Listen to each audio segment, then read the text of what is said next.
इसलिए लोग पढ़ते भी नहीं हैं उसको। मौर्य को पढ़ लेते हैं फिर गुप्त पर आ जाते हैं, क्योंकि वो सिस्टम समझ में नहीं आता है, पोस्ट मौर्यन पीरियड। तो आज हम लोग जिस टॉपिक में हैं, मौर्योत्तर काल। हाँ,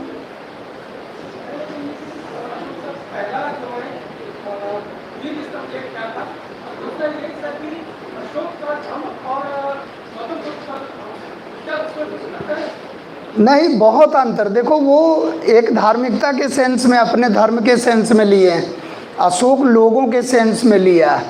वो बुद्धम धम्मम शरणम गच्छाम, वो बुद्ध धम्म संघ उनके त्रिरत्न हैं जो भाबरू बैराट वाले में है। और जो सांची का स्तूप है उसमें जो 3 छतरियाँ लगी वो बुद्ध धम्म संघ है। लेकिन अशोक ने लोक कल्याण के लिए उसको लिया, मतलब माता पिता का आदर करना भी धम्म है, वो धर्म का रूप नहीं, कोड ऑफ कंडक्ट। हाँ, कभी भी आएगा धम्म का मतलब क्या है, तो कोड ऑफ कंडक्ट, आचार विचार के नियम सिद्धांत।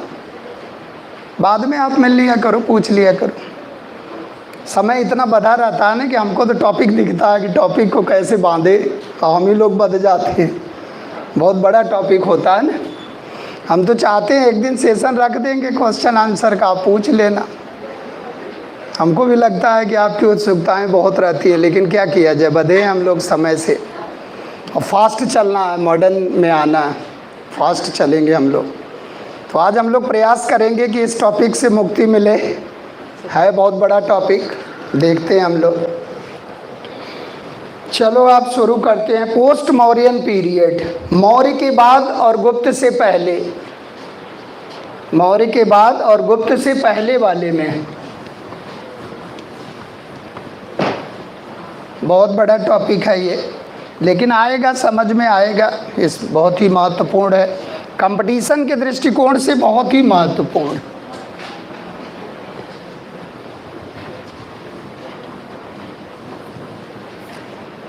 तो आप अपने को कंसंट्रेट करो कि मौर्य जा रहा है और गुप्त आ रहा है, उसी के बीच में हम लोग हैं।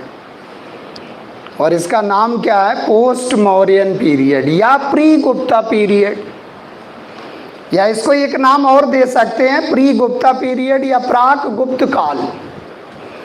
गुप्ता डायनेस्टी आने वाली है, मौर्यन जाने वाली है, बीच में ढेर सारी डायनेस्टी आ जाएगी, उसी का आज हम लोग अध्ययन करेंगे। तो टॉपिक का नाम क्या है, प्री मौर्यन और पोस्ट मौर्यन और प्री गुप्ता पीरियड। गुप्त काल आप जानते ही हो, भारतीय इतिहास का स्वर्ण काल है। चाहे मिथक हो चाहे रियलिटी हो, स्वर्ण काल मानते हैं हम लोग, तो हम लोग भी मान लेंगे। तो दूसरा मुगल वाले हैं, मुगल बेटा सलीम जहांगीर का समय पेंटिंग के लिए क्लाइमैक्स है, और खुर्रम का समय आर्किटेक्चर के लिए क्लाइमैक्स है।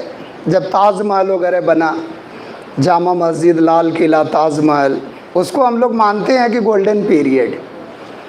तो गोल्डन पीरियड 2 मिलेंगे इतिहास में, एक तो first is Gupta period and second is Mughals. 2 हैं गोल्डन पीरियड, उसको देखेंगे आगे चल के हम लोग। अच्छा, गुप्ता गोल्डन बन रहा तो कहीं ना कहीं इस काल का योगदान है, जिसमें हम लोग आज चलेंगे, इसको आज देखेंगे। तो इसको कोस्ट में लिख लो आप, 185 से लेकर और 250 के बीच, यानी कि एडी आ जाएगा। 250 क्या है, एडी, और यही मिलेगा। हम लोग 0 से क्रॉस करेंगे और वही क्रम से आरोही क्रम में प्रवेश कर जाएंगे। 185 ईसा पूर्व से लेकर और 250 ईस्वी सन के बीच की घटना आज हम लोग देखेंगे। तो पहले आप मन मस्तिष्क से आ जाओ इस काल में, बहुत बड़ा काल है। और इस काल के बारे में एक तो हम लोग इसका इसेंस देख लेते हैं कि ये काल जाना किसके लिए जाता है, कंपटीशन में किसके लिए फेमस है ये। क्योंकि इस काल में आप देखोगे जैसे ही मौर्य का पतन होगा, का पतन आप जानते ही हो किसी डायनेस्टी का कब होता है, लैक ऑफ एबल सक्सेसर, मतलब इनके उत्तराधिकारी जो रहे अशोक के, वो बहुत ज़्यादा योग्य नहीं रहे। चाहे वो 1857 की क्रांति हो, हर जगह वही है, lack of able leader. Leader होगा उठा लेगा, सक्सेसर अच्छा होगा उठा लेगा कुछ दिनों के लिए, नहीं तो कोलैप्स कर जाएगा। लेकिन कोई भी डायनेस्टी कितने दिनों तक चलेगी, उसकी भी एक लिमिट है। एक न एक दिन तो अयोग्य आएगा ही। आप देखो बलबन के बाद देखो संभाले नहीं संभला, अलाउद्दीन खिलजी के बाद देखो आप ख़त्म, औरंगजेब की बात देखो आप। तो कामयाब होना और कामयाब बने रहना दोनों में बहुत अंतर है। आप क्लाइमेक्स पे पहुंच जाओगे, लेकिन आने वाले की क्या हालत है? क्या वो सब मिटा देगा? आपका जो मूल है वो भी मिटा देगा क्या? उसी बनाना है जो नेक्स्ट में आने वाला है। लेकिन अशोक जैसे ही गया, आप देखो लड़ाई हो गई और कुणाल को उसकी विमाता ने अंधा बना दिया। ऐसी लड़ाई, कुणाल को तिवर की माता ने अंधा बना दिया। और फिर दशरथ आया, कुछ समय तक संभला रहा। फिर संप्रति आया, थोड़ा जैन टेस्ट वाला था। फिर सालिसुक आ गया, वो नीतियों के कारण बदनाम हो गया और प्रजा के विद्रोह में मारा गया। और फिर बृहद्रथ आया, और बृहद्रथ का जो कमांडर इन चीफ था, वो सेनापति उज्जैन नगरी मालवा के तरफ, वो पुष्यमित्र शुंग था। और उसके नेतृत्व में क्रांति होने वाली है। तो हरप्रसाद शास्त्री लिखते हैं, ये तो ब्राह्मणों की प्रतिक्रिया है। यानी कि ब्राह्मण की प्रतिक्रिया भी मौर्य साम्राज्य के पतन का एक कारण बनी है। तो फिर ब्राह्मण की प्रतिक्रिया है, तो ब्राह्मण को फिर नियुक्त क्यों किया? जैसे आप देखोगे कि ब्राह्मण नाराज हो गए अशोक से। अशोक ने अपने अभिलेख में लिखा है कि all are equal before me.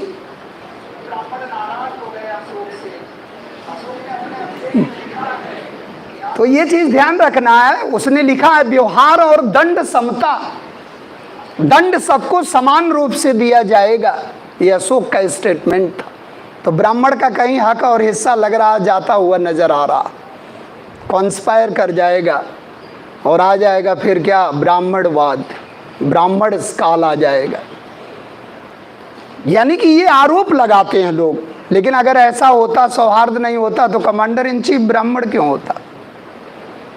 तो आप एक समीक्षक के हैसियत से अपनी पेन बहुत ही संभल के चलाना है किसी भी विषय में, कि काम भी हो जाए, नंबर भी मिल जाए और कोई दुखी भी ना हो। मान लीजिए किसी को आप रपटा रहे हैं, वो उसी के हाथ में कापी चली गई, आपको रपटा देगा। तो इसलिए pen is mightier than sword. ये आपके पास जो कलम है ना, ये धारदार जो है, तलवार से भी ज़्यादा धार है इसकी। कैसे चलाते हो ये आपके ऊपर निर्भर है। बहुत से लोग लौट आते हैं, बहुत से लोगों के अरमान पूरे हो जाते हैं। निष्पक्ष, कल्लड़ ने अपने राज सरंगड़ी में लिखा है, लेखक विद्वान वही है जो पूर्वाग्रह से रहित होकर अपनी भाषा का प्रयोग करे। जो अपनी लेखनी का इस्तेमाल कैसे करे, निष्पक्ष रूप से करे। अगर अवगुण है तो अवगुण को बताए, और गुण है तो गुण को बताए। प्रयाग प्रशस्ति जैसा नहीं, मंदसौर प्रशस्ति जैसा नहीं, मेहरौली प्रशस्ति जैसा नहीं, इंदौर प्रशस्ति जैसा नहीं कि गुण ही है, डिमेरिट्स है ही नहीं। और कल्लड़ देखो, जिसके दरबार में रहता था उसी की धुलाई करता था। ये तो राजा सही नहीं। सोचो आप, पाठक को क्या मिला? पाठक को राज तरंगड़ी पढ़ता तो मजा आता है, और प्रशस्ति पढ़ता तो उसे मजा ही नहीं आता, क्योंकि ज्यादा ही कुछ बढ़ा के बोला गया। अवगुण तो सब में है। तो हमेशा हमें कैसे रहना है? निष्पक्ष रहना। क्योंकि आप मॉडर्न हिस्ट्री भी लिखोगे, मेडिवल है, कल्चरल हिस्ट्री लिखोगे, जैसे आप देखोगे पुष्यमित्र शुंग पर लोगों ने बहुत आरोप लगाया कि ये तो बौद्ध विद्रोही हो गया। दिव्या अवदान देखो आप, अवदान कल्पलता देखो आप, आर्य मंजूश्री मूल कल्प देखो आप, सब अगेंस्ट जा रहे हैं और कह रहे हैं क्या, ये तो नरसंहार करता है, ये बौद्धों को खोजता है। कोई एक बुद्ध का सिर दे दे, बौद्ध अनुयायी का सिर दे दे, मैं 100 दिनार दूंगा। ऐसा साकल में घोषणा किया पुष्यमित्र शुंग। तो लोग घबरा गए। लिखने वाले लिखे कि ये क्या रक्त पिपासु है क्या। लेकिन आप जब देखोगे भरहुत का स्तूप का निर्माण किसने करवाया, तो आप कहोगे कुछ सही नहीं लग रहा। क्योंकि आप समीक्षक हो, आप एक समीक्षा कर रहे हो, निष्पक्ष समीक्षा कर रहे हो, क्योंकि आपके सामने न पुष्यमित्र शुंग है न उसकी प्रजा। तो आप कभी कभी पढ़ के आप कंफ्यूज हो जाते हो कि मैं किसका साथ दूं। तो आप इतना पढ़ो कि आप में एक निष्पक्षता आ जाए तथ्य को देखकर, तब अच्छा महफूज करोगे आप मेंस में। तभी तो एक ट्रिक लगाना याद कर लोगे आप कहाँ क्या कहा गया है। तो जब वहाँ लिखना होगा तब आपको आएगा याद कि ये निष्पक्ष बोले थे सर। निष्पक्ष लिखना, बहुत ज़्यादा किसी का वो नहीं करना। तो वो चीज़ हम लोग शुरू करेंगे। इसमें हम लोगों को दो प्रकार की डायनेस्टी पढ़ना है। एक तो विदेशी शक्तियाँ आ रही हैं और एक स्वदेशी शक्तियाँ हैं, स्वदेशी राजवंश हैं। तो एक नेटिव डायनेस्टी है और एक फॉरेन पावर्स है, विदेशी शक्तियाँ हैं। तो कभी कभी इतिहासकार लिखता है क्या विदेशी शक्तियों का आक्रमण हुआ, लेकिन लगता नहीं है ऐसा, लगता है कि आगमन हो रहा। ये काल बड़ा महत्वपूर्ण है। इस काल में आप देखोगे बहुत वर्ण संकर आएंगे, 64 वर्ण संकर मिलेंगे। वर्ण संकर का मतलब क्रॉस ब्रीडिंग। पता ही नहीं चल रहा शादी किससे हो रही है, कुंडली कहाँ है। मंगोलिया वाले से शादी हो रही है ब्राह्मण कन्या की। बड़ा कंफ्यूजन है इस काल में, क्योंकि दोनों कंटेम्परेरी पावर हैं। एक तरफ स्वदेशी शक्तियां, एक तरफ विदेशी शक्तियां। अब विदेशी शक्तियां कहाँ हैं? पश्चिमोत्तर भारत में, जहाँ स्वदेशी नहीं है। और स्वदेशी शक्तियां कहाँ हैं? पाटलिपुत्र, विदिशा, दक्कन, आंध्र प्रदेश। और वो वाला मैदान खाली है भारत का पश्चिमोत्तर क्षेत्र, नासिक, उज्जैन, थाना, बम्बई, महाराष्ट्र, हरियाणा, पंजाब, काबुल, कंधार, पूरा खाली है इलाका। उधर मंगोलिया से लेके पूरा वो सिकंदर के बाद वाले जो हैं। अब वो अपने रिश्तेदार वाले भी जुगाड़ में है, थोड़ा आक्रमण वगैरह हम भी कर लें। वो जो रिश्तेदार बने थे, ग्रीक चेंज इनटू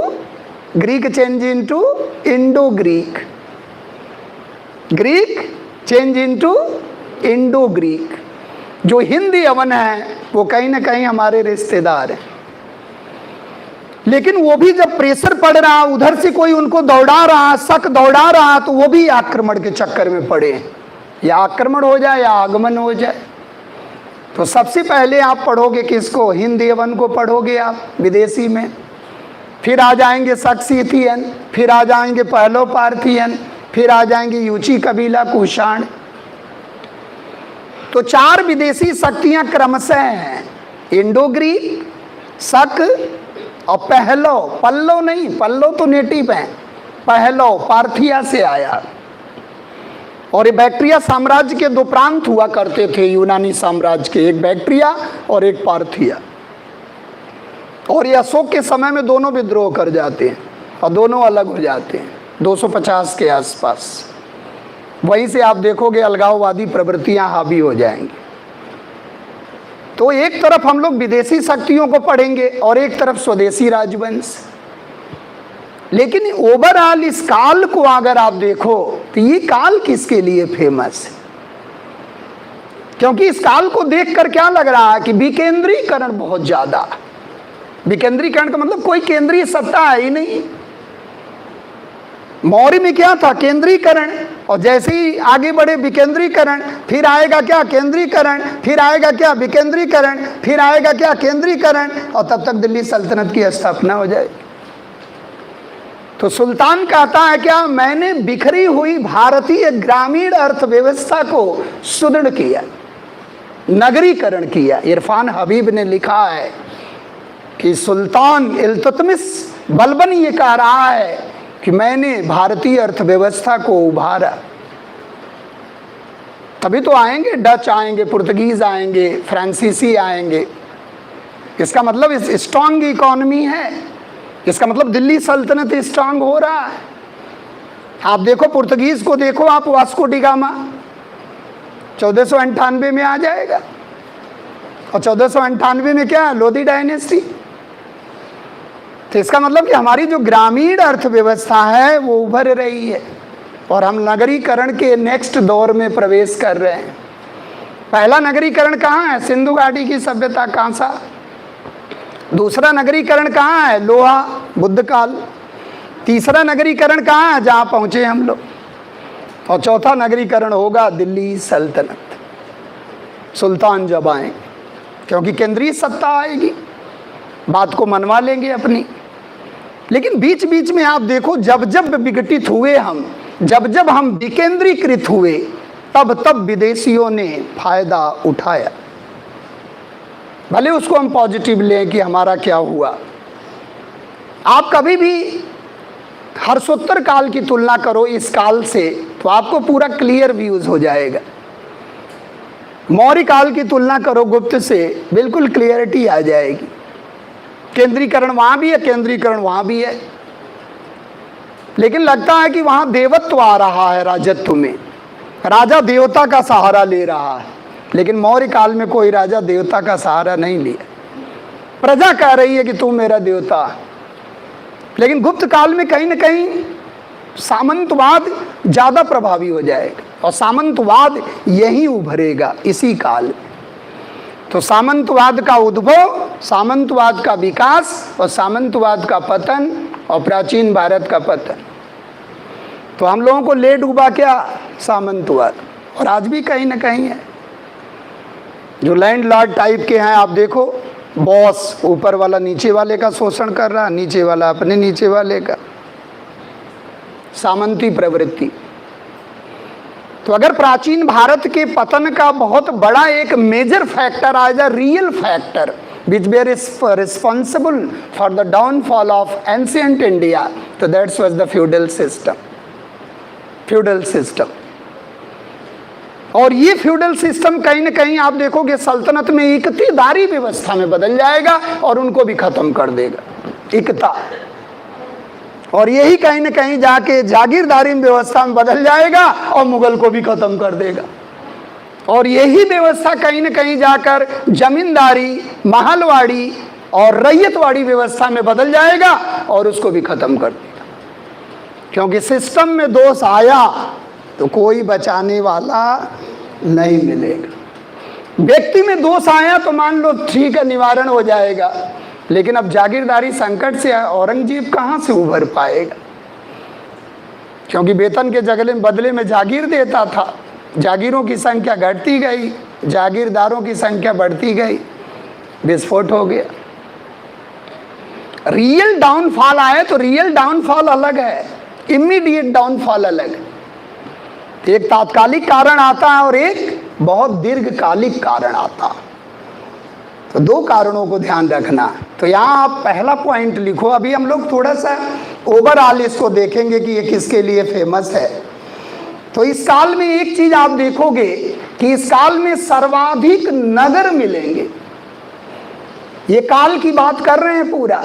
इस काल में सर्वाधिक नगरों की स्थापना होगी, पहला पॉइंट।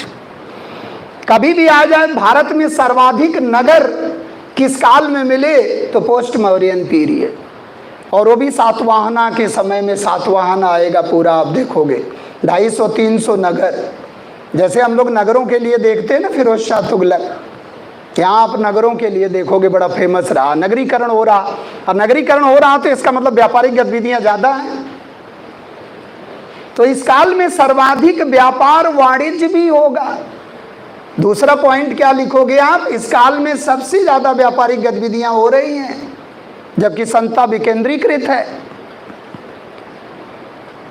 तो ट्रेड एंड कॉमर्स खूब मिलेगा, बंदरगाह खूब मिलेंगे, तेर है, तगर है, प्रतिष्ठान, बहुत सी बंदरगाह मिलेंगे। बारी-बेरी गाजा है, भड़ौच है, बारबेरिकम है, सेमेलिया है, सोमाला है, नौरा है, तुंडीस है, मुजरिस है, बहुत ढेर सारे बंदरगाह, बंदरगाह ही बंदरगाह। यानी कि व्यापार अपने चरमोत्कर्ष पर है। इसका मतलब आक्रमण नहीं है, आगमन है। क्या है? विदेशियों का आक्रमण न होकर आगमन। वो भी सुशासन दे रहे हैं, आप भी सुशासन दे रहे हो, दोनों एक साथ शासन कर रहे हैं। ऐसा काल मिल गया, जबकि विकेंद्रीकरण है पूरा। सारे सेंटर देखो आप, सारे राजा एकदम बिल्कुल कंटेम्परेरी। उधर हिंद एवन है और इधर भी है, शुंग है। आप देखोगे तो आक्रमण की पूरी जानकारी मिलेगी। और इसी काल में सबसे ज्यादा मेटल में सिक्के मिलेंगे। तो लिख लो आप, सर्वाधिक धातुओं में सिक्के चलाए गए इसी काल। तांबा, चांदी, टिन, पोटीन, कांसा, जस्ता, सीसा, सारे धातुओं में सिक्के मिल जाएंगे इसी काल में। तो एक बार क्वेश्चन आया कि सिक्के के आधार पर किस काल को जाना जा सकता है? Post Mauryan period. मुद्राएं बहुत हैं, सिक्के बहुत हैं। और अभी तक आप क्या पढ़े थे? चांदी। क्या पढ़े थे? चांदी का सिक्का, पंचमार्क कॉइन्स, पढ़, बहुत एक दो काकड़ी वगैरह, कहीं मासक काकड़ी, शतमान, इस तरह रुपये रूप कुछ सिक्के पढ़ लिए। लेकिन मैक्सिमम सिक्के अब तक किसके थे? सिल्वर। अब आ रहे हैं क्या? Variety of metallic coins. विभिन्न धातुओं में सिक्के पहली बार देखने को मिला। किस काल में? अब देखो एक ही से रिलेटेड हैं सब। जब हमने बोला सर्वाधिक नगर, तो इसका मतलब सर्वाधिक व्यापार भी है, और सर्वाधिक व्यापार है तो सर्वाधिक सिक्के भी हैं। एक पॉइंट से निकाला करो आप, 1000 पॉइंट निकलते चले जाएंगे। और यही चीज जोड़कर आपको मेंस में लिखना। आप देखो हम लोग कॉमन निकाल रहे हैं कि इस काल में किसके लिए फेमस है, और वो चीज आपको लिखते समय ये लिखना है कि व्यापार वाणिज्य क्यों इतना क्लाइमेक्स पर है। इसका मतलब आपस में प्रेम सौहार्द है, मैट्रिमोनियल रिलेशन है, विदेशी और स्वदेशी की शादी हो रही है आपस में।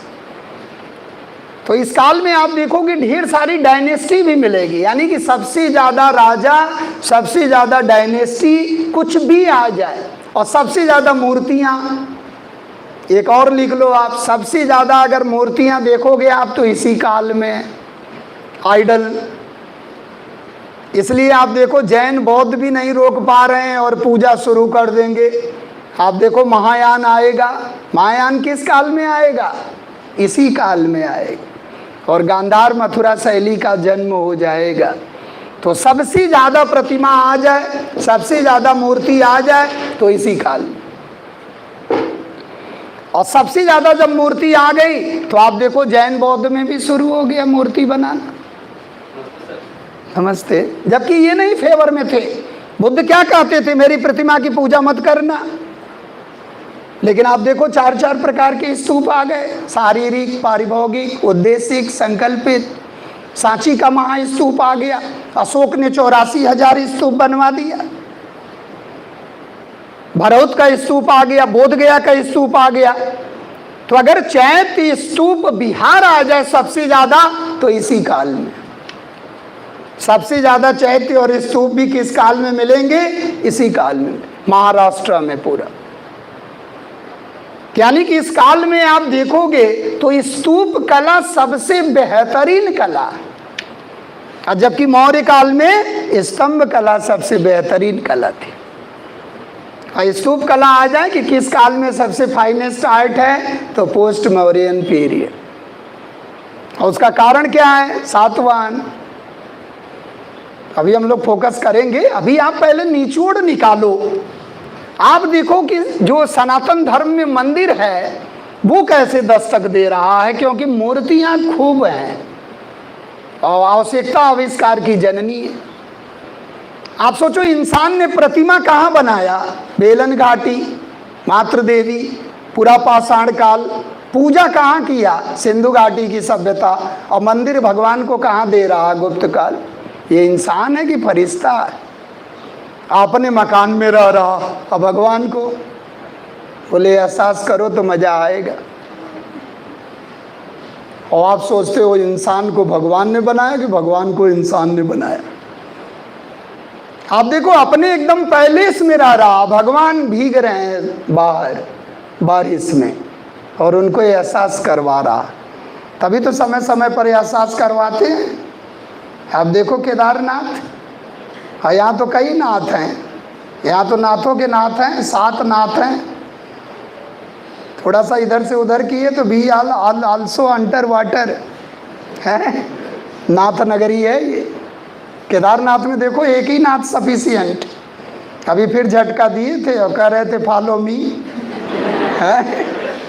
तो इसलिए बहुत ज़्यादा सतर्क रहना भोलेनाथ, क्योंकि इनके रौद्र रूप भी हैं, पशुपतिनाथ भी हैं अपने यहाँ, बनखंडी नाथ, धूपेश्वर नाथ, नाथों के नाथ, हे नाथ। उन्हीं को सौंप दिया करो कि बचाए रखो बरेली को, नहीं ज़्यादा दूरी तो रही नहीं।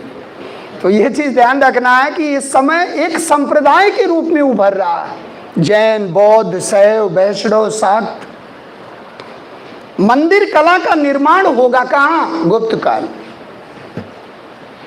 गुप्त काल में मंदिर कला का निर्माण हो जाएगा, क्योंकि खूब मूर्तियां मिली कहाँ? मौर्योत्तर काल। साइंस की तरह इतिहास को फ्लो चार्ट बनाओ, साइंस की तरह एकदम एक जगह रखो आप पेन और चलते चले जाओ, और ऐसे लिखो भी, क्योंकि कल्चरल पार्ट है। समाज को लिखोगे, अर्थव्यवस्था को लिखोगे, तो कैसे आप कंपेयर करोगे, कैसे कम्युनिकेट करोगे जब आप बीच में लिंक नहीं कर पाओगे? नगरीकरण आएगा तो उसको लिंक करना पड़ेगा ना, कंपेयर नहीं कर पाओगे आप। तो समझ रहे हैं, इस काल में आप अब एक चीज और देखो आप कि साथ साथ शक्तियां एक साथ शासन कर रही हैं, और फिर भी व्यापार सबसे ज्यादा। इसका मतलब आपस में प्रेम सौहार्द है, ये एक चीज क्लियर लग रहा है। तो अब हम लोग आते हैं स्वदेशी राजवंशों पर, पहले देखते हैं कैसे आप आगे बढ़ोगे इसमें। तो आप एक बार खाका बनाओ कि कैसे हम लोग पढ़ेंगे इस राजवंश को। बोर्ड तो दिखता है ना थोड़ा बहुत। पोस्ट मौर्यन पीरियड, मौर्योत्तर काल, और मौर्योत्तर काल को हम लोग दो तरह से देखेंगे, एक तो विदेशी शक्तियां और एक स्वदेशी राजवंश। स्वदेशी शक्तियां, स्वदेशी वंश, नेटिव डायनेस्टी, और एक तरफ हमारी विदेशी शक्तियां। एक तो क्रम ही आएगा, क्रम ध्यान रखना है। विदेशी शक्तियों का आगमन, इसमें इंक भी नहीं है, इंक जरा इसमें ना इंक डलवा दो आप, इंक भी नहीं। विदेशी शक्तियां, विदेशी शक्तियों का इसमें तो और भी नहीं।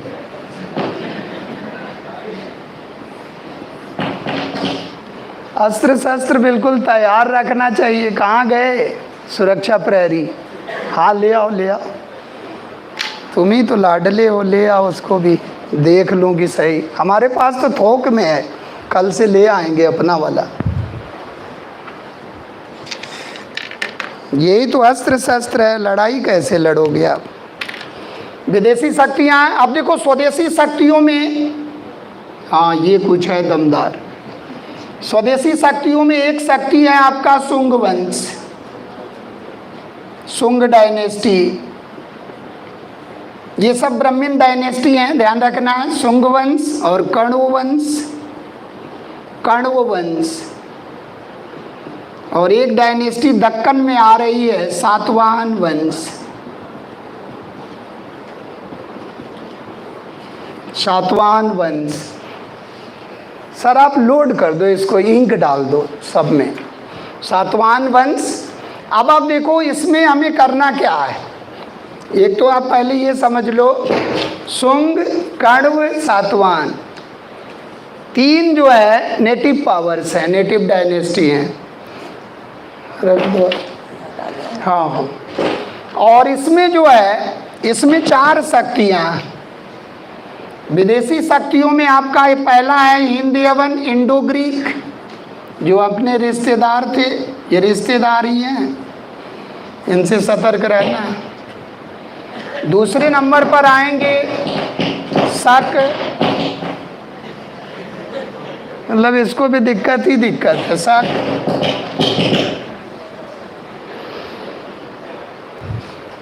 इसको क्या दिक्कत हो रही? शक आएंगे, सीथिया से आए इसलिए सीथियन कहलाए। नेक्स्ट में पहलव आएंगे, हृदय वाला है पहलव, पल्लव नहीं है। और नेक्स्ट में आएंगे यूची कबीला, कुषाण वंश, यूची कबीला वाले हैं। और इसी में कुइसांग शाखा एक आएगी, और उसी में आएंगे कुषाण वंश। ये सब मंगोलिया के आसपास वाले हैं, चाइना के पड़ोसी हैं, ध्यान रखना है। तो ये मेजर जो है 4 शक्तियां हैं।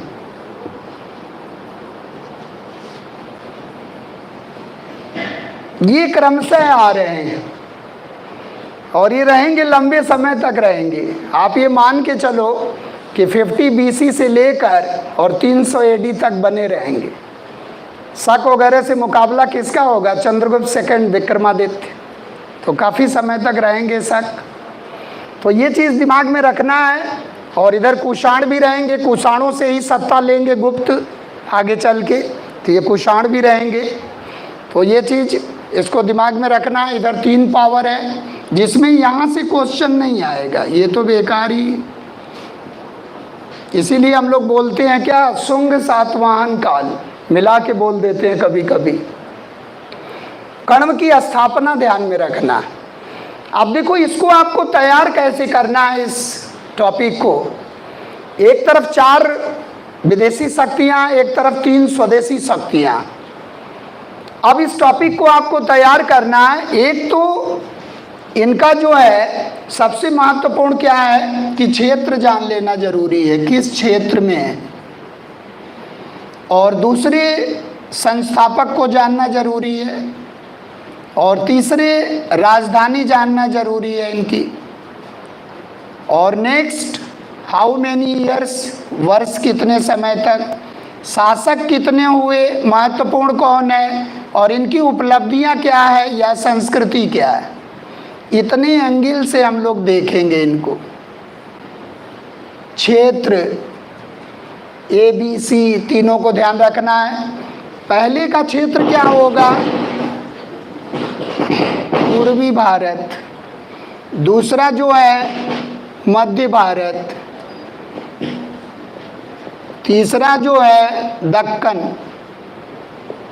दक्कन का मतलब महाराष्ट्र वाला इलाका है, दक्षिण से थोड़ा पहले दक्कन। तो आप देखो अगर क्षेत्र को देखा जाए तो ये पाटलिपुत्र को राजधानी बनाकर सेट होना चाह रहा पूर्वी भारत। ये विदिशा को राजधानी बनाकर मध्य भारत में सेट होना चाह रहा। कण्व वासुदेव के द्वारा स्थापित है। और ये दक्कन में सेट होना चाह रहे हैं और बाद में ये जाएंगे आंध्र प्रदेश के तरफ। तो इनको आंध्र जातीय भी कहते हैं। आंध्र भोज दक्षिण भारत में प्रवेश होगा। वासिष्ठी पुत्र पुलमावी का होगा। गौतमी पुत्र सातकर्णी तक ये दक्कन में ही है। तो दक्कन के क्षेत्र में ये हैं, मध्य भारत में ये हैं, पूर्वी भारत में ये ध्यान रखना है। और संस्थापक आप समझ ही रहे हो, पुष्यमित्र शुंग, वासुदेव और सिमुक या सिंधुक। इनके जो संस्थापक होंगे, एक जो इसमें पहले हैं पुष्यमित्र शुंग, पुष्यमित्र शुंग ये संस्थापक हैं। इसके बाद अग्निमित्र आएंगे, सबको जानना इसमें जरूरी नहीं है। फिर एक जान लेंगे हम लोग थोड़ा सा वसुमित्र के बारे में। और फिर इसमें 9वें शासक आएंगे भागवत या भागभद्र। भागभद्र इनके बारे में थोड़ा जान लेंगे हम लोग। भागवत या भागभद्र ये वैष्णव धर्मावलंबी शासक लग रहा है। और फिर 10वां आएगा शासक लास्ट, देवभूमि या देवभूति। देवभूमि या देवभूति, 2 नाम मिलते हैं, ध्यान रखना है। तो इसमें हम लोग ज़्यादा कंसंट्रेशन जो है पुष्यमित्र शुंग पर करना है। 1-2 उपलब्धियां इनकी भी होंगी और इसके बारे में थोड़ा सा जान लेंगे हम लोग। 9वां शासक, तो इसमें कुल 10 शासक हैं और 112 वर्षों तक शासन करेंगे। तो 185 में घटा लोगे आप तो पहुंचते चले जाओगे आप, क्योंकि मौर्य कब समाप्त हुआ? 185। तो आप देखो ये जो है कुल अगर देखा जाए तो राजधानी संस्थापक क्लियर। और इसकी स्थापना किसने किया? वासुदेव। वासुदेव के द्वारा है और इसमें 4 शासक हैं और अंतिम शासक होंगे सुशर्मा, और सुशर्मा की हत्या करके फिर ये आ जाएंगे सिमुक या सिंधुक, और देवभूमि देवभूति की हत्या करके ये आ जाएंगे। ये सब हत्यारे हैं लास्ट वाले, ध्यान रखना, क्योंकि political violence is not a type of violence, पूरा सक्रिय। तो इनकी हत्या कौन करेंगे? वासुदेव। तो मध्य भारत में विदिशा को राजधानी बनाकर कण्वंश की स्थापना कर देंगे, और लास्ट में आएंगे सुशर्मा, इनकी हत्या करके सातवाहन आ जाएगा दक्कन में। और सातवाहन में आप देखोगे तो सिमुक और सिंधु पहला। बस देख लो आप, राजो संस्थापक, इनके ऊपर क्वेश्चन नहीं आता ज़्यादा, जिस पर आएगा हम रोक देंगे। और फिर इसमें कृष्ण या कान्हा आ जाएगा, क्वेश्चन आता नहीं है। फिर सातकर्णी फर्स्ट आ जाएंगे, नाम सुने रहो बस थोड़ा सा। सातकर्णी फर्स्ट के बाद एक राजा आएंगे जो थोड़ा साहित्य अनुरागी सम्राट हैं, हाल। और हाल बड़े फेमस राजा हैं, ये इन्हीं के दरबार में सर्ववर्मन और गुणाढ्य रहते थे। और इनका एक सेनापति है विजयानंद, वो श्रीलंका की विजय करता है। और इन्हीं का एक ग्रंथ है गाथा सप्तशती, राजा हाल का ही ग्रंथ है। तो आप देखोगे कि इनके मैक्सिमम ग्रंथ प्राकृत में है और इधर संस्कृत है। तो इसका मतलब प्राकृत और संस्कृत में लड़ाई हो रही है, कुछ हिस्सा अस्तित्व की लड़ाई हो रही है, और लास्ट में संस्कृत की विजय हो जाएगी और संस्कृत राजभाषा बन जाएगी गुप्त काल। तो यहाँ थोड़ा सा ध्यान रखना है कैसे कैसे बदलाव आ रहा। इसके बाद इस वंश में सबसे प्रतापी राजा आएंगे गौतमी पुत्र सातकर्णी।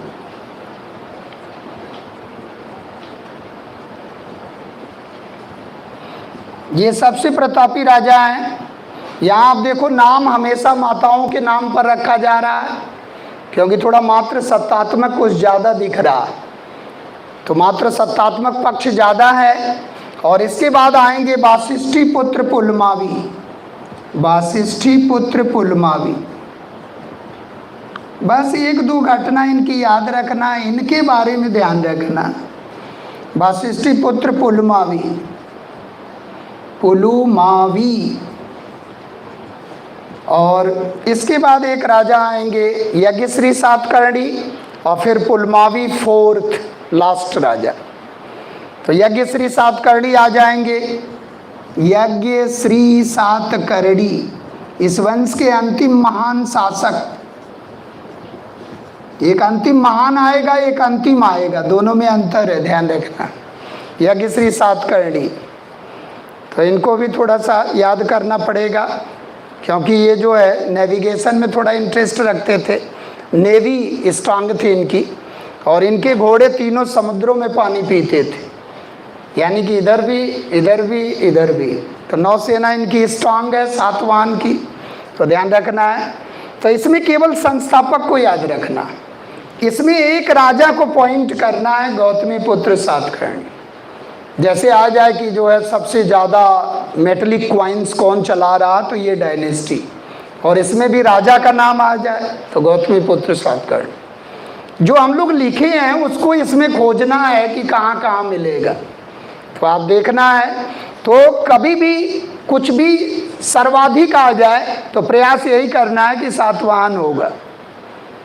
आपने लिखा है ना, सर्वाधिक नगर, सर्वाधिक चैत्य विहार, सर्वाधिक सिक्के, किसको क्रेडिट जाती है? सातवाहन। और सातवाहन में सबसे प्रतापी राजा, तो ये ध्यान रखना है, बता रहे हैं अभी। तो ये चीज़ ध्यान रखना है कि इनकी जो राजधानी है वो पैठन या प्रतिष्ठान है। ये बहुत बड़ा इंटरनेशनल मार्केट भी था ये प्रतिष्ठान नगरी, गोदावरी नदी के तट पर है ये पैठन या प्रतिष्ठान। और यहीं पर आप देखो नांदेड़ आश्रम था, जहाँ हमारे लास्ट गुरु थे गुरु गोविंद सिंह, वहाँ किसी ने उनको चाकू मार दिया और वहीं पर उनकी डेथ हो गई थी, नांदेड़ आश्रम।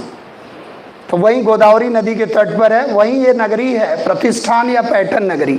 ये इन्हें नहीं बसाया है, तगर तेर जितने भी नगर आ जाए तो मैक्सिमम नगर 200 से 250 नगर बसाया इसने सातवाहन। तो सातवाहन पर थोड़ा सा ध्यान रखना, कल्चरल हिस्ट्री भी इनकी है, पॉलिटिकल हिस्ट्री भी है, तो सातवाहन को ध्यान में रखना है। और यहाँ विदिशा और यहाँ पाटलिपुत्र, यहाँ राजधानी जो है विदिशा होगी, मध्य भारत में है विदिशा। यहीं पर वो आएगा हेलियोडोरस, जो उधर से भेजा जाएगा, और बेस नगर पूजा करेगा वासुदेव की और अपने को भागवत घोषित करेगा। और हेलियोडोरस कहाँ आएगा? नवें शुंग राजा। तो थोड़ा सा इसको पहले आप समझो, फिर हम उधर चलते हैं, फिर ले आएंगे इधर। तो इसमें ओवरऑल हमें क्या देखना है? क्षेत्र, दूसरा संस्थापक, तीसरा राजधानी, क्लियर, और हाउ मेनी ईयर्स और how many rulers and what were the achievements. अब इसमें आप देखो, ये जो राजवंश है इसमें कुल जो है 10 शासक रहे और 112 वर्षों तक ये टिके रहे। तो 112 माइनस कर दोगे आप 185 में, तो 185 में जब 112 माइनस कर दोगे तो 73 पर आओगे आप। अभी भी एडी पर नहीं आए, बीसी में चल रहे हैं। और फिर यहाँ देखोगे आप, कुल 4 शासक हैं, 45 वर्षों तक शासन करेंगे, जिसमें पहले और चौथे का नाम हमने लिखा है, तो ध्यान रखना है। अब 45 माइनस कर दोगे आप तो 28 पर आ जाओगे, ऐसे करते चले जाओ। और इनके बारे में कहा जाता है कि ये नॉन स्टॉप अगर देखा जाए तो 50 बीसी से लेकर और 250 एडी तक नॉन स्टॉप चलते रहे। ये बीसी है, ये एडी, बहुत ज़्यादा डेट वोट नहीं रटना। तो कभी भी क्वेश्चन आ जाए कि निरंतर 300 वर्षों तक शासन करने का रिकॉर्ड किसके नाम से है? सातवाहन, निरंतर 300 ईयर्स। और ऐसे तो पुराण आप देखोगे, पुराण क्या कहते हैं? 450 ईयर्स और 30 शासक। अगर पुराणों को देखा जाए तो सातवाहन जो है कुल 450 वर्षों तक रहेंगे और 30 शासक होंगे। देखो आप, लेकिन ये अंधकार में ज़्यादा चले गए। देख तो रहे हैं कुछ शासक हैं जो काउंटेबल हैं, इनको काउंट किया जा सकता। इसके बारे में थोड़ा विशेषताओं को जान सकते हैं हम लोग। जैसे कभी कभी आता है कि 2 पतवार वाले जो नाव है, जलपोत है, वो किसके सिक्कों पर है? तो वाशिष्ठिपुत्र पुलमावी। या अमरावती का स्तूप है, अमरावती, जैसे सांची है, पिपरावा है, अमरावती है, नागार्जुन कोंडा है। तो अमरावती का स्तूप किसके जिम्मे था? सातवाहन। और इसमें कौन सा राजा था? वाशिष्ठिपुत्र पुलमावी। और यहाँ आप देखोगे जलयान का चित्र, मछली, शंख, जलयान इनके सिक्कों पर है। बस केवल थोड़ा सा इंटरेस्ट को ध्यान में रखना है, बाकी अब विशेषता यहाँ और राजा हाल के ग्रंथ ध्यान रखना है और इनकी थोड़ी विशेषताएं, क्योंकि he was real founder of Satavahana dynasty. शुरुआत कौन कर रहा? सिमुक, लेकिन रियली वास्तविक संस्थापक अगर देखा जाए तो सातकर्णी फर्स्ट। तो ये चीज़ ध्यान रखना है कि किसको हम लोगों को थोड़ा याद रखना है, पुष्यमित्र शुंग। अब इनके बारे में अचीवमेंट अगर हम लोग देखें तो एक पतंजलि वाला प्रकरण है, उसको याद रखना है। पतंजलि इन्हीं के पुरोहित थे। ढेर सारे रेफरेंसेस मिलेंगे, पुराण भी कह रहे हैं और हर्षचरित भी कह रहा, मालविका अग्निमित्रम गार्गी संहिता भी कह रहा। यानी कि यहाँ ग्रंथ भी हैं, अभिलेख भी हैं और विदेशी स्रोत भी हैं। जैसे टॉलमी है, स्ट्रैबो है, नेचुरल हिस्ट्री है प्लिनी का, पेरिप्लस ऑफ अरेथियन सी है। इस समय के गतिविधियों का महत्वपूर्ण जो वर्णन है व्यापार वाणिज्य का, वो एक ग्रंथ है जिसका नाम है पेरिप्लस ऑफ द अरेथियन सी। अरेथियन सी का मतलब रेड सी, लाल सागर, और इधर की तरफ जो व्यापारिक गतिविधियां हो रही हैं उसमें एक ग्रंथ बड़ा महत्वपूर्ण भूमिका निभाता है, पेरिप्लस ऑफ द अरेथियन सी। और एक आपने ग्रंथ का नाम सुना होगा, प्लिनी का नेचुरल हिस्ट्री। वो प्लिनी बार बार शोक व्यक्त करता है कि सारा का सारा सोना कौन ले जा रहा है, भारत वाले ले जा रहे हैं। क्योंकि व्यापार वाणिज्य हो रहा है तो हम कैश में सोना ले रहे हैं और उन्हें दे रहे हैं मसाला वगैरह जो भी ले जा रहे हैं, जड़ी बूटी। यानी कि कैश में हम क्या ले आ रहे हैं, सोना। तो जाहिर सी बात है कि सोने की चिड़िया बनेगा भारत। और इसी के बाद आप देखोगे गुप्त काल में सोना ही सोना दिखेगा। सबसे ज्यादा सोने का दिनार मुद्रा गुप्तों ने चलाया और संयोग से स्वर्ण काल भी कहलाया। तो वो स्थिति कहाँ बन रही है, इस काल में जिसमें हम लोग हैं। तो यहाँ से हम लोग थोड़ा शुरू करते हैं, शुंग से क्या अचीवमेंट है, फिर आगे बढ़ते हैं। तो ये क्लियर हो गया यहाँ से। यानी कि अब एक बार रिपीट करो आप, शुंग हेडिंग डाल लो आप, शुंग वंश, और एक एक पॉइंट लिखते चले जाओ आप शुंग के लिए। अब देखो शुंग वंश की अगर जानकारी के लिए स्रोत देखा जाए तो स्रोत कई हैं इनके। जैसे साहित्यिक स्रोत है तो साहित्यिक स्रोत में एक तो पुराण ही है, एक जो मनुस्मृति है और मत्स्य पुराण है, इसका प्रमाणिक संकलन इसी काल में होगा। तो लिख लो आप, सबसे प्राचीन स्मृति मनुस्मृति है। वही यत्र नार्यस्ति पूज्यन्ते रमन्ते तत्र देवता। सबसे प्राचीन स्मृति मनुस्मृति है जिसका प्रमाणिक संकलन इसी काल में तैयार किया गया, शुंग काल। ये इसी काल की रचना है। स्मृतियाँ जैसे याज्ञवल्क्य की स्मृति है, मनुस्मृति है, तो इसी काल में प्रमाणिक रचना है वो। यानी कि इस काल की रचना है तो यानी कि मौर्य काल की भी जानकारी देगी, बुद्ध काल की भी जानकारी देगी अगर इस काल की रचना है। तो एक चीज ध्यान रखना है। और दूसरा, सबसे प्राचीन पुराण कौन है, मत्स्य पुराण, और वो भी इसी काल की रचना। तो लिख लो आप, सबसे प्राचीन पुराण कौन है, मत्स्य पुराण, मछली वाला, जो इसी काल की रचना है। एक बार एक क्वेश्चन आया जातक ग्रंथों के बारे में, और आया कि जातक ग्रंथों के बारे में क्या असत्य कथन की पहचान करो, और सबने उसको असत्य ठहरा दिया कि जातक ग्रंथों में व्यापार का वर्णन नहीं। क्योंकि जातक दिमाग में क्या बैठा हुआ है कि ये गौतम बुद्ध की लीलाएं हैं विविध पूर्व जन्मों की। ऐसा नहीं है। जो ग्रंथ इस काल की जानकारी देगा वो वाणिज्यिक होगा, व्यापार वाणिज्य से परे नहीं रह सकता है। और जातक ग्रंथों में 18 प्रकार के व्यवसायियों का उल्लेख। आप सोचो, मिलिंद पानों में आप देखो 75 प्रकार के व्यवसायियों का उल्लेख। मिलिंद पानो, जो वही नागसेन, मिलिंद मेनांडर। तो इसका मतलब इस काल में खूब ट्रेड एंड कॉमर्स। उसको लिखते समय आपको संभालना पड़ेगा कि कैसे, थ्रू विच एविडेंस। बिना एविडेंस के आप पेन चला नहीं सकते हो।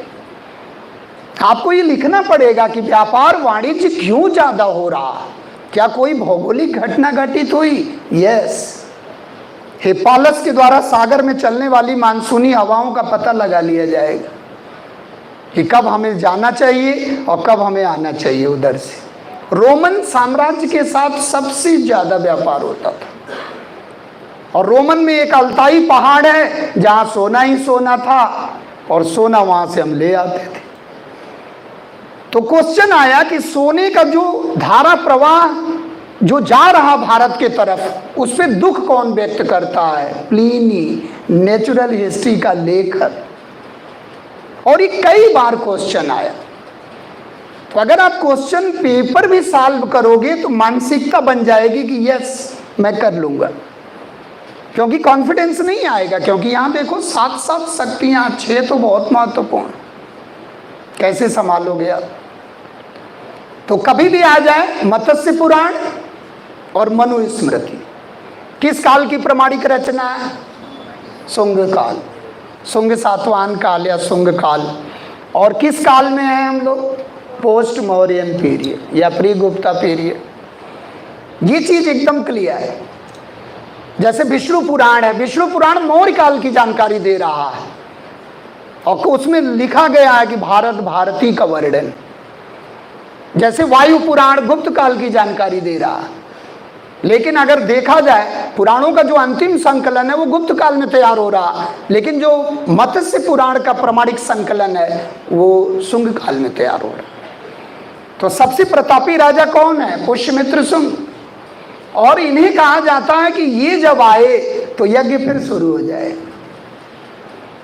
लेकिन थोड़ा बलि वाला नहीं होगा, साफ सुथरा होगा, सादा होगा, लेकिन यज्ञ शुरू हो जाएगा और पतंजलि के देख रेख में यज्ञ होगा और 2 अश्वमेध यज्ञ होगा। किसके द्वारा? पुष्यमित्र शुंग के द्वारा। अब पतंजलि के महाभाष्य से इसकी जानकारी मिलती है और धनदेह के अयोध्या अभिलेख से भी मिलती है। धनदेह इनके प्रांतपति थे अयोध्या में, तो धनदेह का अयोध्या अभिलेख जो PCS IAS में बार बार आता है, और पतंजलि का महाभाष्य ये बताता है कि मेरे राजा ने 2 अश्वमेध यज्ञ कराया, एक वाजपेयी यज्ञ भी कराया। जबकि अश्वमेध यज्ञ कहाँ देखने को मिला था? लेटर वैदिक। कहाँ मिला था? लेटर वैदिक पीरियड। फिर बुद्ध जैन आए, यज्ञ रुक गया, फिर शुरू हो गया। तो इसका मतलब वैदिक संस्कृति और वैदिक धर्म का अगर उन्नायक आ जाए या उद्धारक आ जाए तो कौन होगा? पुष्यमित्र शुंग। इसका मतलब पुनरागमन हो रहा किसका? वैदिक, लेटर वैदिक इन पोस्ट मौर्यन पीरियड। किसका पुनरागमन हो रहा? वैदिक। किसके कारण क्रांति हुई थी? लेटर वैदिक। क्योंकि वहां हमारी व्यवस्था कैसे हो गई थी? जन्म आधारित। विरोध हो गया, और जब विरोध हो गया तो गंगा घाटी में आपने देखा 368 रूढ़िवादी अरूढ़िवादी संप्रदायों का उदय हुआ, जिसमें जैन और बौद्ध बहुत डोमिनेंट संप्रदाय थे और बहुत ढेर सारे थे। तो ये चीज ध्यान रखना है। और इन्हीं के दरबार में कौन रहते थे? इनके पुरोहित, पुष्यमित्र शुंग के पुरोहित महर्षि पतंजलि, और उन्हीं का योग दर्शन है। तो लिख लो आप, इन्हीं के दरबार में योग दर्शन के प्रणेता पतंजलि रहते थे। अब पतंजलि को लोकेट करना होगा तो कहाँ करोगे आप? पुष्यमित्र शुंग। योग दर्शन के प्रणेता पतंजलि रहते थे, जिनके देख रेख में 2 अश्वमेध यज्ञ का अनुष्ठान कराया गया है। 2 अश्वमेध यज्ञ और 1 वाजपेयी यज्ञ। अब यज्ञ शुरू हो जाएगा, ये भी यज्ञ कराएंगे, सातवाहन भी कराएंगे। तो 2 अश्वमेध यज्ञ का अनुष्ठान कराया गया। अच्छा, जिसकी पुष्टि कैसे मिलती है? पतंजलि के महाभाष्य से। महाभाष्य किसका है? पतंजलि का। और एक हमने नाम अभी बस बोला था, धनदेह के अयोध्या अभिलेख से। धनदेह ये अयोध्या के प्रांतपति हैं, बड़ा फेमस अभिलेख है। धनदेह के अयोध्या अभिलेख से भी होती है। तो ये चीज ध्यान रखना है। और जो कुछ ग्रंथ हैं, जैसे दिव्यावदान है, थोड़ा वो लगता है कि दिव्यावदान ये कह रहा है कि इनका जो रुख है वो बौद्ध विरोधी है। क्यों कह रहा है? क्योंकि इन्होंने पूछा किसी से कि अशोक के फेमस होने का कारण क्या है, तो उसने बताया कि 84,000 स्तूप, बोले हम उसे खत्म कर देंगे, हम भी फेमस हो जाए। तो ऐसा लग रहा है कि बौद्ध रुख के तरफ इनका थोड़ा सा झुकाव नहीं है या विरोधी स्वभाव है, लेकिन आप इसका काट दे दोगे और इसको थोड़ा सा पेन घुमाओगे और मोड़ दे दोगे कि कोई राजनीतिक षड्यंत्र जरूर हो रहा था और उसमें बौद्धों की महत्वपूर्ण भूमिका रही होगी, इसलिए इन्हें एक्शन लेना पड़ा। क्योंकि उसी समय आक्रमण हो रहे थे किसके? डेमेट्रियस के। हिंद यवन, उसी समय भारत के पश्चिमोत्तर क्षेत्र में हिंद यवन आक्रमण हो रहे थे, जिसकी पुष्टि मालविका अग्निमित्रम, गार्गी संहिता, महाभाष्य से होती है। 3 ग्रंथ हमारे ऐसे हैं जो पुष्ट कर रहे हैं कि भारत के पश्चिमोत्तर क्षेत्र में हिंद यवनों का आक्रमण हो रहा है। एक ज्योतिष का ग्रंथ है गार्गी संहिता, और एक महाभास, और एक मालवी का अग्निमित्र। तीनों लिख लो आप, गार्गी संहिता, महाभास और मालवी का अग्निमित्रम। ये कालिदास का ग्रंथ है मालवी का अग्निमित्रम, जिसमें मालविका और अग्निमित्र की कहानी है, प्रणय कहानी। ये है अग्निमित्र, ध्यान रखना, विदिशा के गवर्नर हैं ये अग्निमित्र। और इन्हीं और मालविका के प्रणय कहानी को लेकर कालिदास ने एक ग्रंथ लिखा, मालविका अग्निमित्रम। और इस मालविका अग्निमित्रम में क्या लिखा है कि वसुमित्र ने सिंधु नदी के दाएं तट पर हिंद यवन आक्रमण को विफल कर दिया, जो डेमेट्रियस के नेतृत्व में हो रहा था। तो जिक्र आया है किसका? वसुमित्र का। तो ये चीज ध्यान रखना है कि मालविका अग्निमित्रम नामक ग्रंथ ये पुष्ट करता है कि सिंधु नदी के तट पर झड़प हुई और वसुमित्र ने पराजित कर दिया, उस आक्रमण को विफल कर दिया। अब सवाल ये उठता है कि आक्रमण को विफल कर दिया तो वो कैसे पाटलिपुत्र तक आए? अब मामला फंस गया। और दूसरी तरफ ग्रंथ लिखता है क्या, महाभाष्य क्या लिखता है कि चित्तौड़ और माध्यमिका और साकेत नगरी को जो है हिंद यवनों ने रौंद डाला। तो या तो वो इंफॉर्मेशन गलत है या ये इंफॉर्मेशन गलत है। लेकिन आपको क्या है, आपको ये मैटर लेके रखे रहना है और इसको दिमाग में रखना। जब भी आ जाए अयोध्या साकेत होते हुए और चित्तौड़, उदयपुर, मेवाड़, रणसांगा, चित्तौड़ जिसको माध्यमिका कहते थे, माध्यमिका और साकेत को यवनों ने रौंद डाला। ये मैटर है किसका? महाभाष्य का। अब सोचो ऐसे क्वेश्चन आएगा कि यवन आक्रमण हुआ और यवन जो है अयोध्या फैजाबाद होते हुए और कुसुमपुर या पाटलिपुत्र पहुंच गए। ये मैटर किसका है? ये मैटर गार्गी संहिता का है। अब सोचो ऐसे बारीकी से लाइनें घूम जाएंगी और पूछेगा कंटेंट किसका है और आप नहीं बता पाओ। इसलिए थोड़ा सा दिमाग में रखना है कि इतना इंपॉर्टेंट मैटर है कि इंडो ग्रीक ने आक्रमण किया तो कैसे हम पुष्ट करेंगे कि आक्रमण किया कि आगमन हुआ। तो ये तीन ग्रंथ आपके पास हैं जो यवन आक्रमण के बारे में बताते हैं। और एक हमने दिव्यावदान बताया था कि दिव्यावदान थोड़ा सा बौद्ध विरोधी बता रहा है, क्योंकि सियालकोट में इन्होंने कहा था कि एक बौद्ध का जो सिर देगा तो उसे हम 100 दिनार देंगे। लेकिन वो क्या है, वो लग रहा है कि राज्य के विरुद्ध कोई षड्यंत्र है, इसलिए इन्होंने सख्ती से कोई कदम उठाया और वो सख्ती का कदम जो उठाया गया उससे जो है वो षड्यंत्र रुक गया। तो वो पॉलिटिकल चीज़ें होंगी। जैसे औरंगजेब को आपने देखा कि उस परिस्थितियों में औरंगजेब ने क्या किया, तो परिस्थिति जन्य है, उसको उसी संदर्भ में देखे जाने की आवश्यकता है। उसको अलग से आप देखोगे तो आलोचना कर दोगे। तो हमें संभल कर देखना है कि क्या बौद्ध विरोधी है, और बौद्ध विरोधी होता तो सांची के स्तूप का पुनर्निर्माण कराता। तो अब आप वही लिख लो कि सांची के जो स्तूप हैं, सांची की जो स्तूप हैं, उसकी जो वेदिका है उसको जो है जो लकड़ी की बनी हुई थी उसको इन्होंने पत्थर का बनवाया। सांची के 2 स्तूप, सांची में 3 स्तूप हैं, स्तूप नंबर 1, स्तूप नंबर 2, स्तूप नंबर 3। स्तूप नंबर 1 महास्तूप है, स्तूप नंबर 2 में बौद्ध प्रचारकों के नाम हैं 10, और स्तूप नंबर 3 में सारिपुत्र और मौदगल्यायन के नाम, जो उनके स्तूप के भस्मावशेष हैं। तो जो 2 स्तूप है, यानी कि जो महास्तूप है जो काष्ठ का बना हुआ था, क्योंकि मौर्य वाले क्या थे, काष्ठ कला के बड़े सिद्धहस्त थे, वो मकान भी बनाते थे, भवन भी बनाते थे, तो काष्ठ वाला।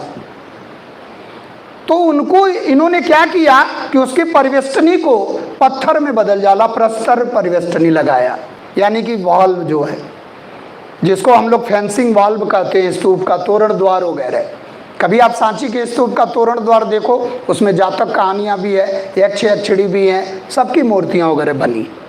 शाल भंजिका की मूर्ति बनी है। आप बहुत गौर से देखोगे तो उस लकड़ी पर, उस पत्थर पर एम्ब्रॉयडरी हुई, यानी कि कला का बहुत बेहतरीन नमूना।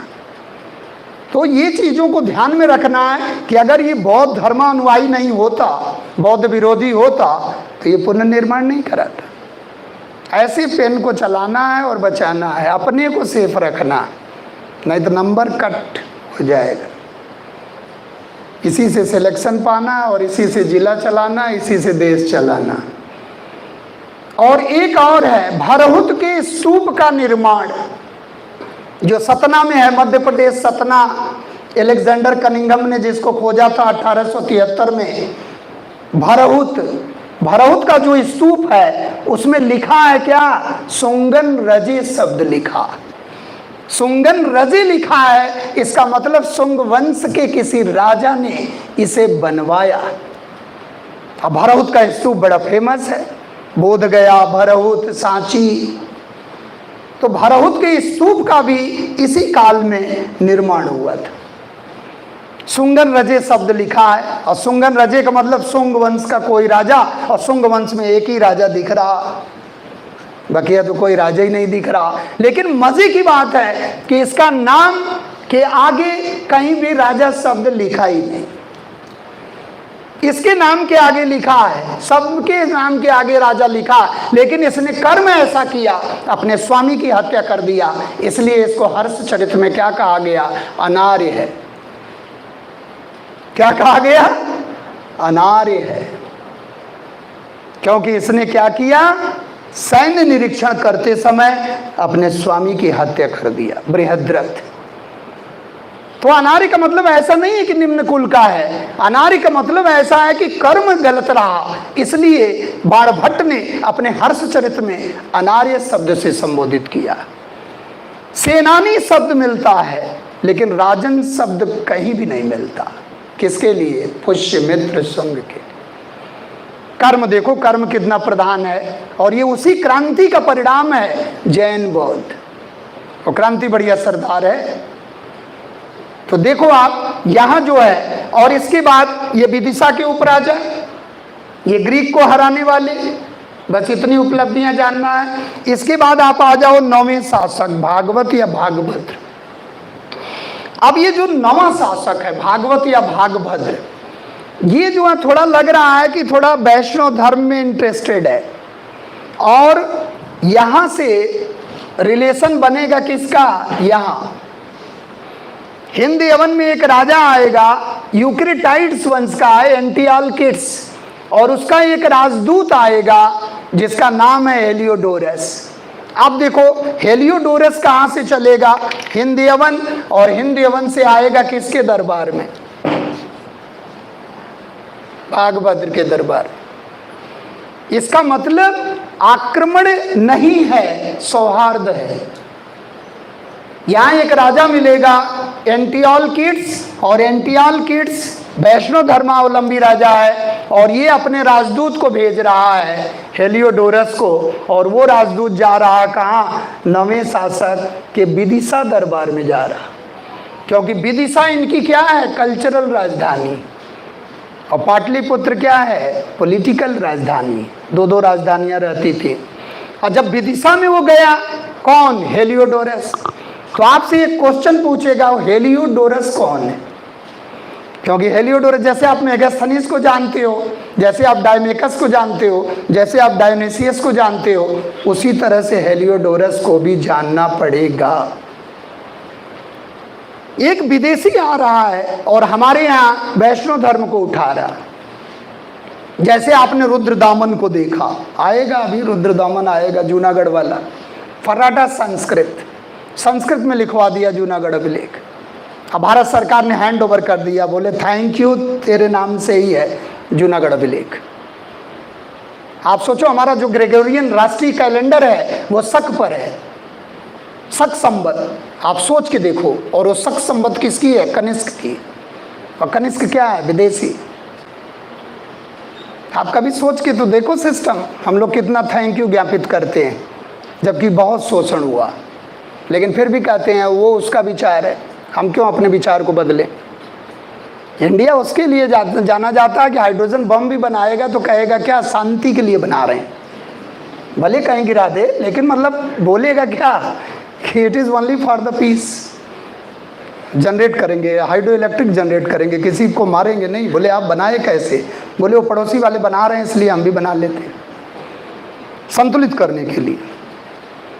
तो व्याख्या बहुत ही आपकी जबरदस्त होनी चाहिए, व्याख्या ऐसी होनी चाहिए कि लगे कि हाँ प्रशासनिक अधिकारी लिख रहा, ऐसा नहीं कि उड़ा दिए बिल्कुल एकदम, जो है शुंग वाले को खत्म ही कर दिए, पुष्यमित्र को, शुंग को, तो उसको थोड़ा बचाना है।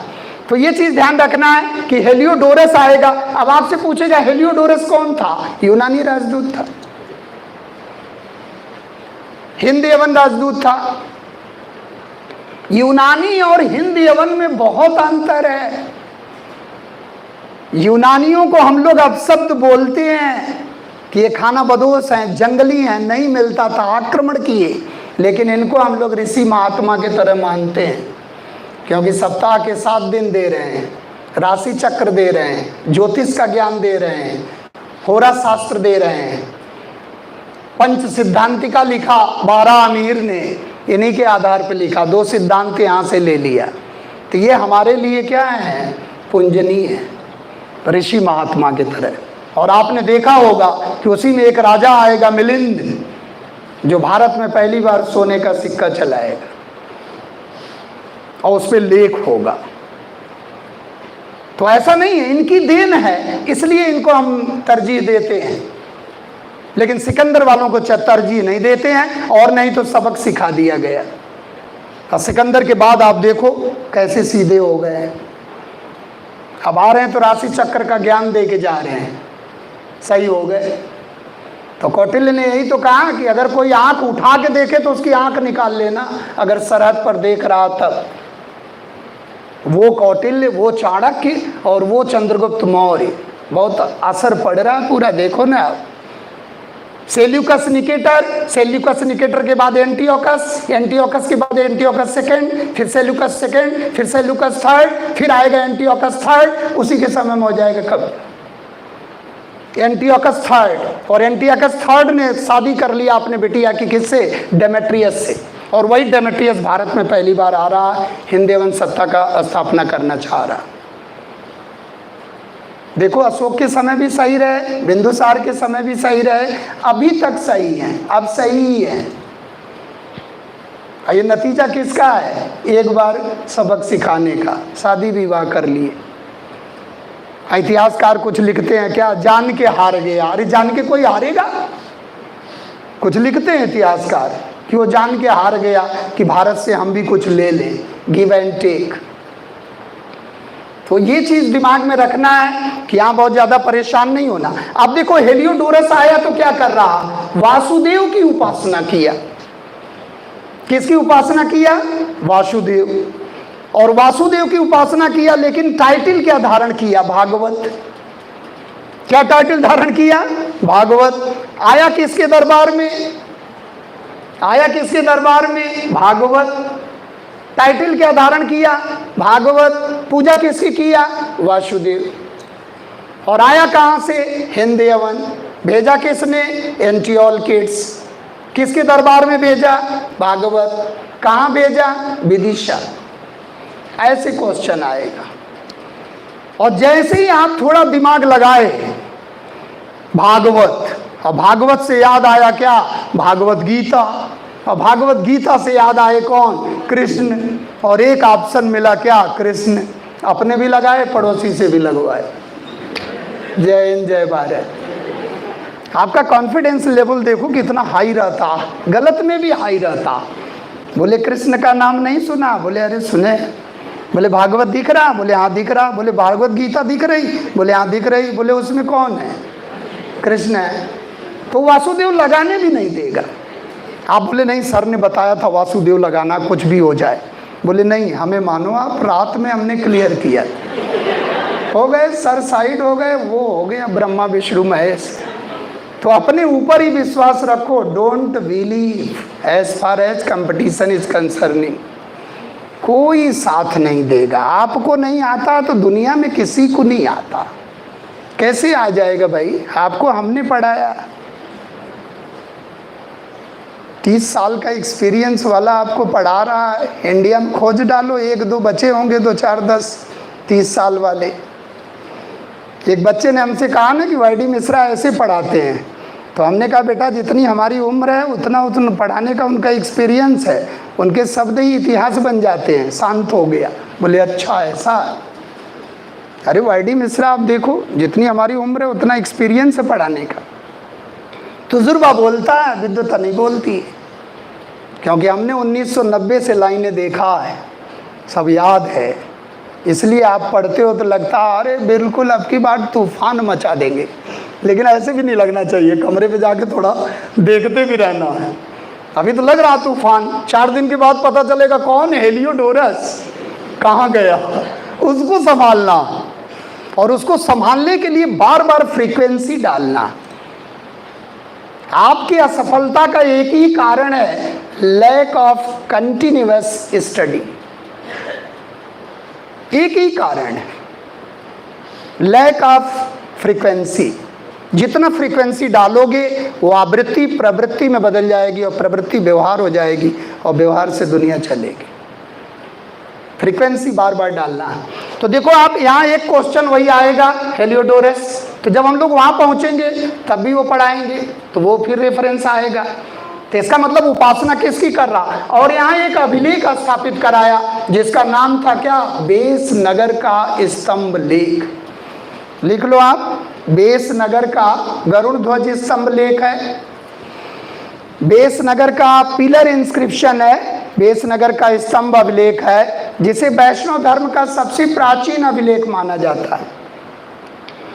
This was the most primitive example of Vaishnava cult, जिसे वैष्णव धर्म का सबसे प्राचीन अभिलेख है। और ये बार बार क्वेश्चन आया है कि वैष्णव धर्म का सबसे प्राचीन प्रमाण कहाँ से मिलता है, विदिशा।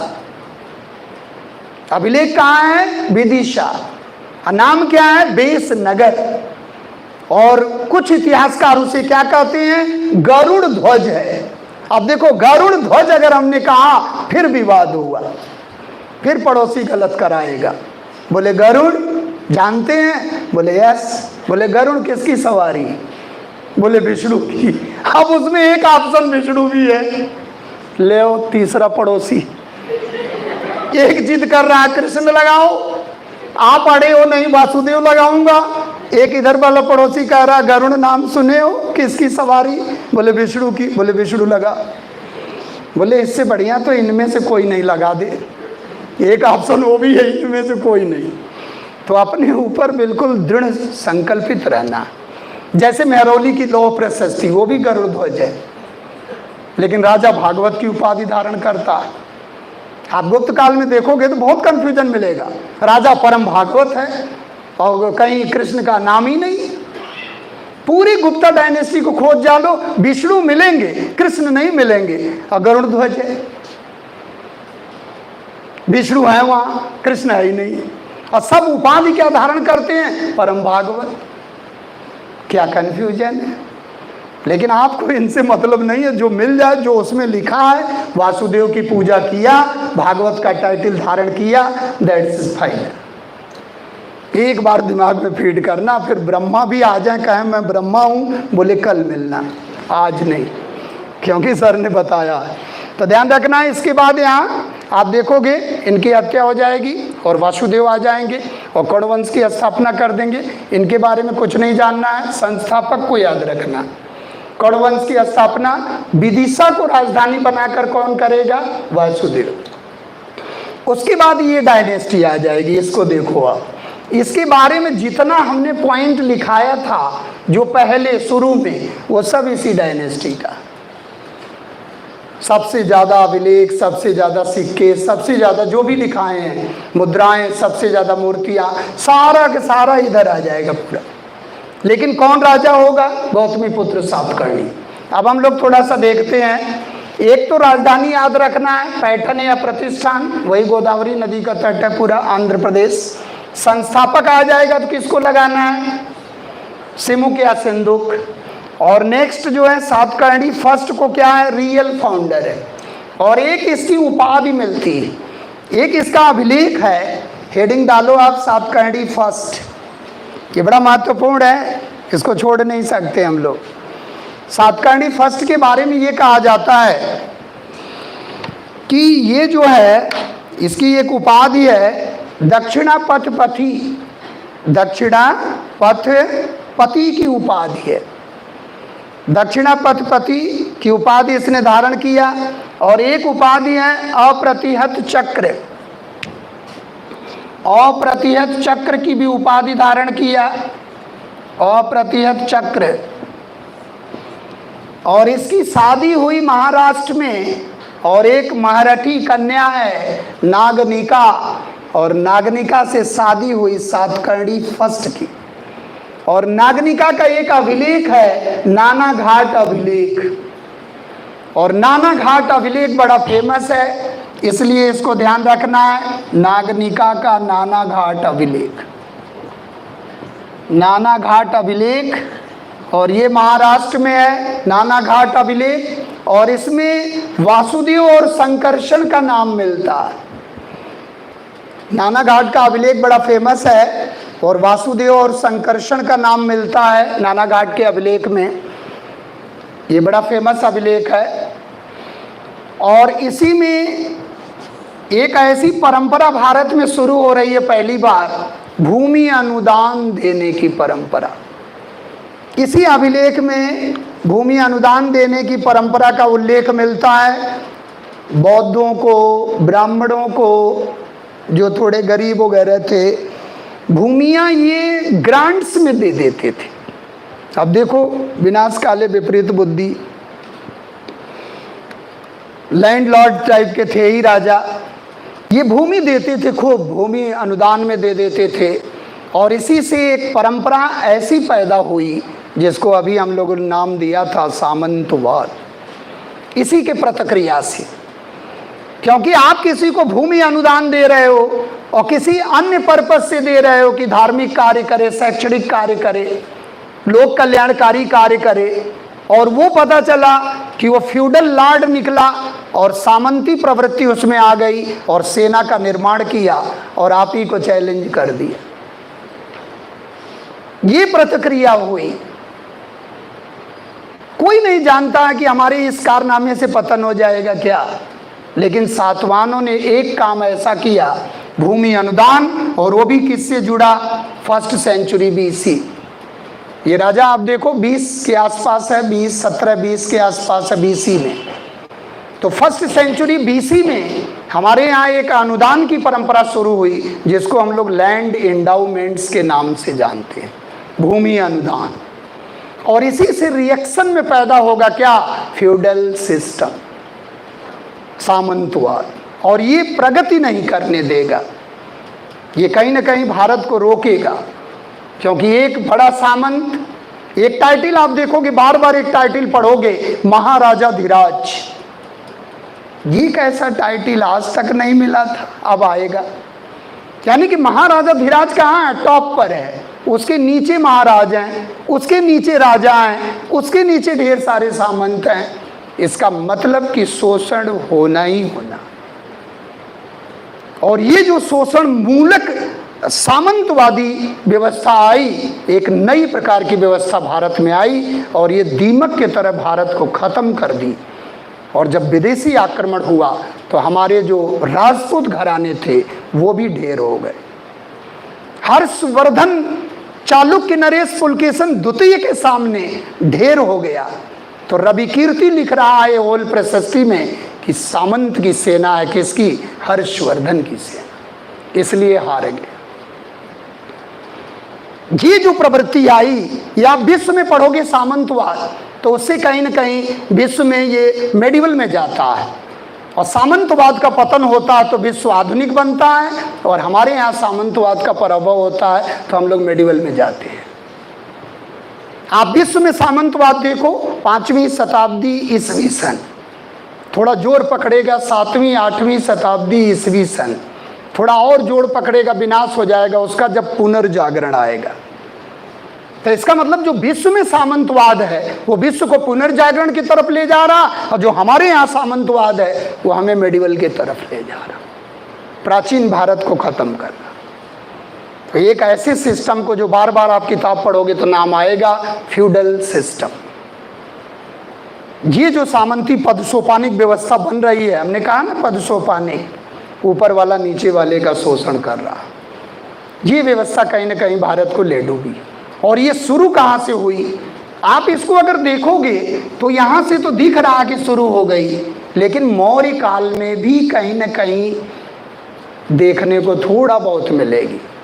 हालांकि मौर्य का टच थोड़ा पितृपरक ज़्यादा रहा, और मौर्य में आप देखो एक इमरजेंसी टैक्स लगता था, प्रणय, तो उससे लगता था कि जनता थोड़ा बोझिल हो गई कि आपको पता ही नहीं चलता इमरजेंसी कब लगा दोगे आप, तो थोड़ा सा पूट आता है। लेकिन आप सामंतवाद को वहाँ से लोगे नहीं। सामंतवाद को आपको अल्टीमेटली टेक ओवर करना कहाँ से? सातवाहन से उठाना है। तो सामंतवाद का ओरिजिनेशन आ जाए तो पोस्ट मौर्यन पीरियड, सातवाहन, इसका डेवलपमेंट आ जाए तो गुप्ता पीरियड, और इसका डिक्लाइन एंड डाउनफॉल आ जाए तो पोस्ट गुप्ता पीरियड, राजपूत काल। और राजपूत काल में आप देखोगे वशिष्ठ ने अग्निकुंड का सिद्धांत है, वशिष्ठ ने जो यज्ञ किया था अग्निकुल वाले, तो उसमें 4 शासकों को, 4 राजवंशों को पैदा किया गया था कि ये देश की रक्षा करेंगे। और उसमें कौन था? गुर्जर प्रतिहार, परमार, और आपने जो है चौलुक्य, सोलंकी घराना, जो महमूद गजनवी और मोहम्मद गोरी से आक्रमण हुआ था, सोलंकी घराना। और लास्ट में पैदा हुआ क्या? चाहमान घराना, पृथ्वीराज चौहान। लेकिन चाहमान गढ़वाल अपने आपस में लड़ते थे, वो उन्हें नहीं साथ दिए, तो चंद्रावर के युद्ध में वो उन्हें नहीं साथ दिए, और तराइन के युद्ध में वो उन्हें नहीं साथ दिए। ढेर हो गया सब, due to the feudal system. Feudalism पर पूरा इतिहास है, फ्यूडलिज्म पर आपको लिखने के लिए आता है। अब तो 1.25 पेज 1.5 पेज आता है, हम लोगों के समय में 6-6 पेज हम लोग लिखते थे फ्यूडल सिस्टम पर। ये समझ हमें विकसित होनी चाहिए कि हम कहाँ से ड्रॉबैक आ गया, और क्या जो हमारी इतनी वीरता के लिए जानी जाती थी राजपूत, वो कैसे ढेर हो जा रहा। तो वो पोस्ट मौर्यन पीरियड में, पोस्ट गुप्ता पीरियड में जब हम लोग देखेंगे तो वहाँ आप देखोगे, पूरा उसका समीक्षा करोगे आप। तो ये चीज़ों को थोड़ा सा ध्यान में रखना है। और इसके बाद कल हम लोग इसको होते हुए फिर इधर पूरा कर लेंगे, और कल ये टॉपिक समाप्त हो जाएगा। इसके बाद हम लोग आ जाएंगे गुप्ता, और गुप्ता के बाद फिर प्री मेडिवल पीरियड में आके हर्षवर्धन होते हुए फिर हम लोग आ जाएंगे दिल्ली सल्तनत। ठीक है, तो that's very all, that's all. जय हिंद, जय भारत। ठीक है, थैंक यू।